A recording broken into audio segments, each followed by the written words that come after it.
Dude, you're totally obsessed with that chick. No, I'm not obsessed. I like her, okay? I have a little bit of a crush, yes.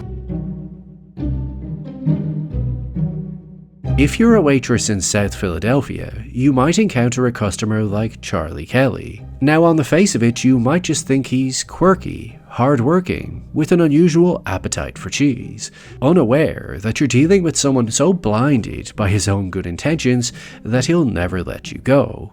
You see, Charlie was raised in a single-parent household. He never knew his father, so developed an instinctive need to be there for his mother. But his mother still tried to find a father figure for her son by cycling through a series of romantic partners. However, none of them stayed, leaving this young boy with no clear example of how to maintain a steady relationship. Instead, he would simply find a woman to funnel all of his hopes and dreams into, even if she's unwilling to give him the time of day.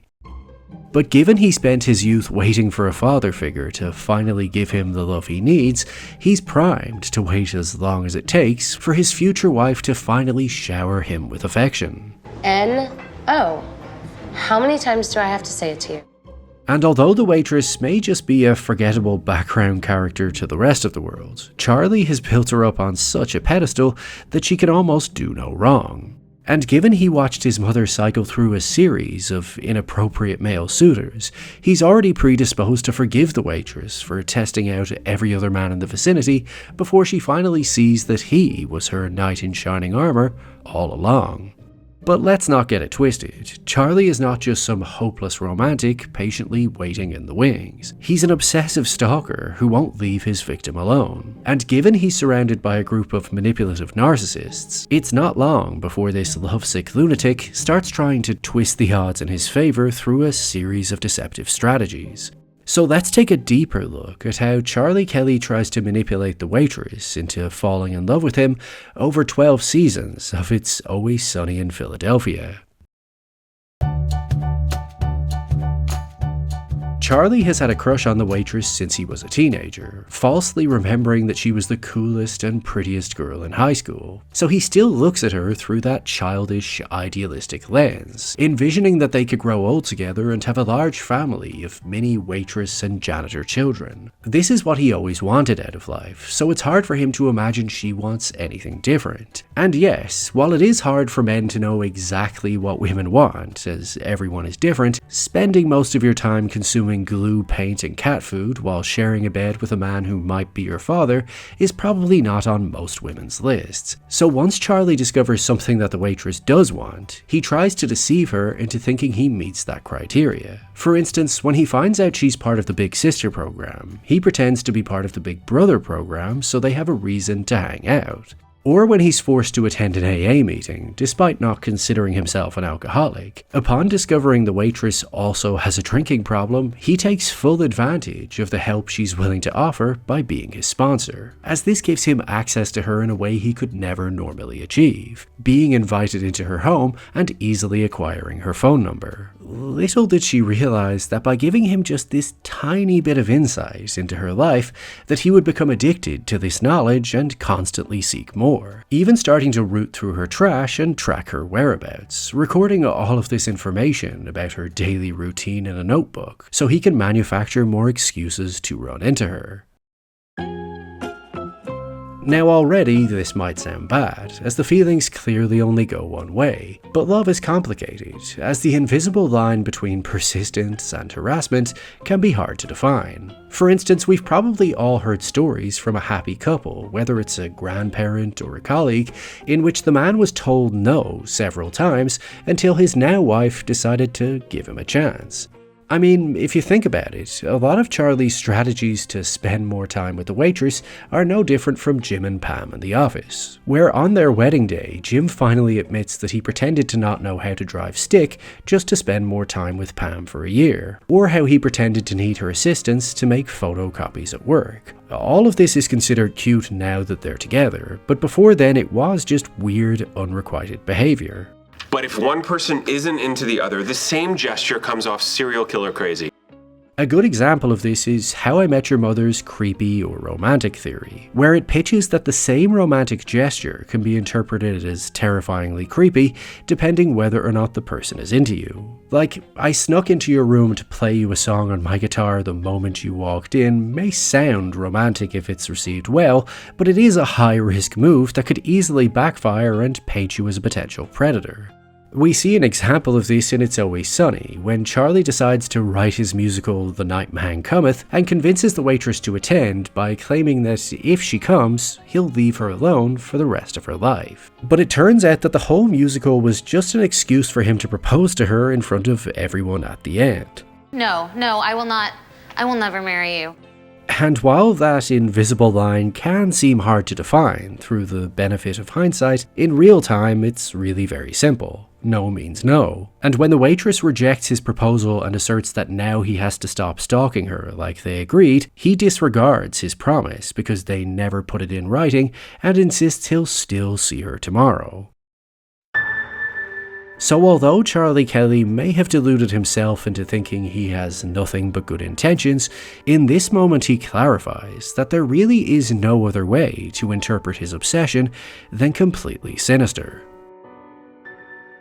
Charlie may come across as an idiot, but he actually displays a relatively strong understanding of human psychology and how to socially catalyze the outcomes he wants. For instance, when he sees that the waitress is wearing a Lance Armstrong Live Strong bracelet, he intelligently decides to privately tell Dennis that he probably has cancer, knowing that his friends were likely to feel so bad for him that they would coax the waitress into dating him. This was smarter than his usual strategies of making up lies himself, as the waitress is more likely to see through that. But when it's someone else sincerely telling her the information, then the lie builds up legitimacy. Now, does Charlie care that his friends basically had to pay the waitress to date him? Not at all, as Charlie doesn't really have dignity. He spends his days scrubbing toilets and cleaning vomit. So if something good is finally happening to him, who is he to say no?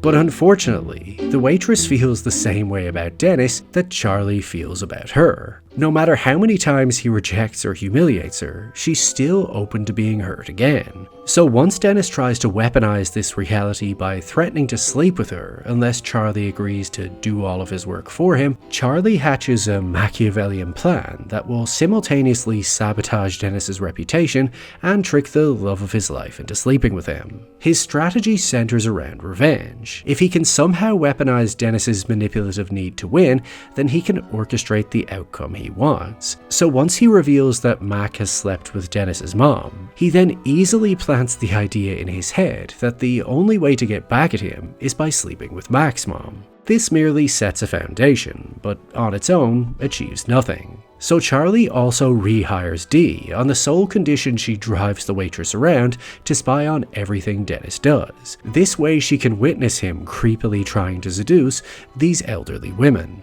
And after Dee pretends that Charlie made her sleep with him to get her job back, Dennis once again tries to inflict his revenge by sleeping with Charlie's mom, still operating under the foundation Charlie laid, and most importantly, still under the surveillance of the waitress.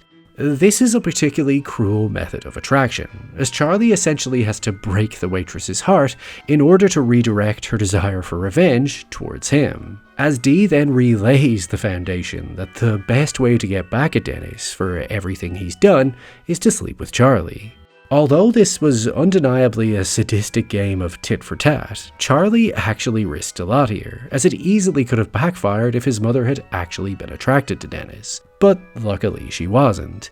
However, his plan still didn't pay off, as the waitress decided to sleep with Frank instead of him, as that way she went for someone's older parent, just like Dennis did. As for her, Charlie never even enters the equation. It's all about Dennis, leaving Charlie behind as the most heartbroken of everyone, despite being the mastermind behind the entire plan.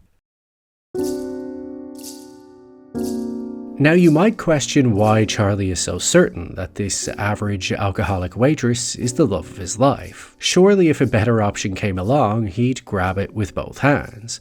But in the episode where Dee and Charlie find love, we see that although the rich, good-looking siblings who the gang assumed were simply using them to their own ends, were actually being used by Charlie all along. He just wanted to make it seem as if he was finally moving on with someone better, so that the waitress would feel a sense of loss and thus value him more. Meaning he was willing to throw away a real chance with the beautiful daughter of one of the wealthiest families in Philly, just for the waitress to lower her restraining order from 100 feet to 50. Because Charlie actually values how hard he has to work for the waitress, as opposed to it coming easy. A quality woman doesn't do that. She doesn't say yes right away. She says no to a man for years, like 10 years. Maybe he feels this way after seeing his mother let man after man into her life and wishing she was more selective. But whatever his reasoning, this episode made it clear that he only has eyes for the waitress, and all of the other superficial qualities that people normally value mean nothing to him.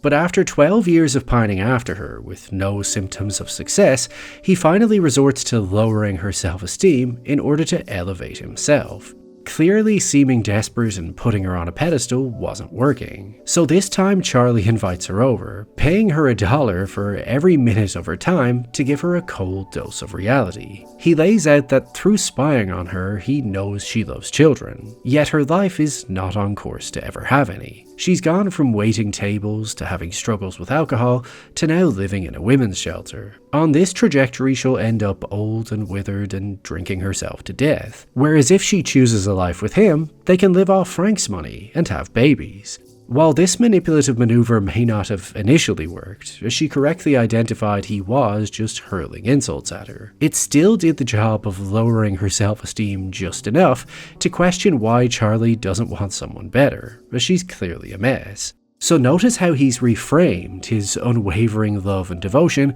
as something actually appealing. Because if her life is such a chaotic mess, then he's the steady and stable force she needs to be there for her through thick and thin. This finally convinces the waitress that Charlie is the man for her, and after over a decade of chasing, stalking, and scheming, she sleeps with him, which he describes as amazing. But the moment he finally gets what he wants, he no longer values it, and suddenly the love goggles he's always viewed her through start to fade away. Now she's just a demanding partner with a short fuse who's still more attracted to Dennis. This isn't even the first time Charlie saw past his love goggles, as when he falsely believed he was taking medication that made him 7 times smarter, he instantly started viewing the supposed love of his life as lowbrow and beneath him. This isn't over until I say it's over!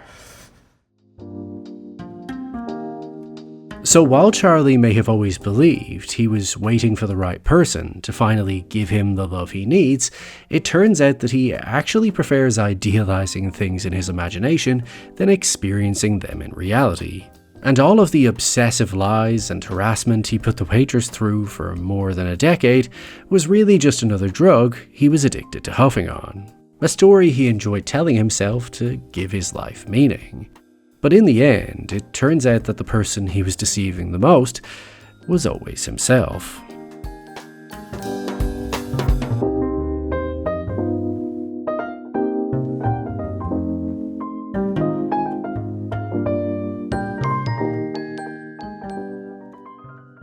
Well, if you've made it this far, firstly, thank you for watching, but if you could now give the video a like, possibly even leave a comment and click on that subscribe button, it will encourage that mysterious algorithm to do its thing.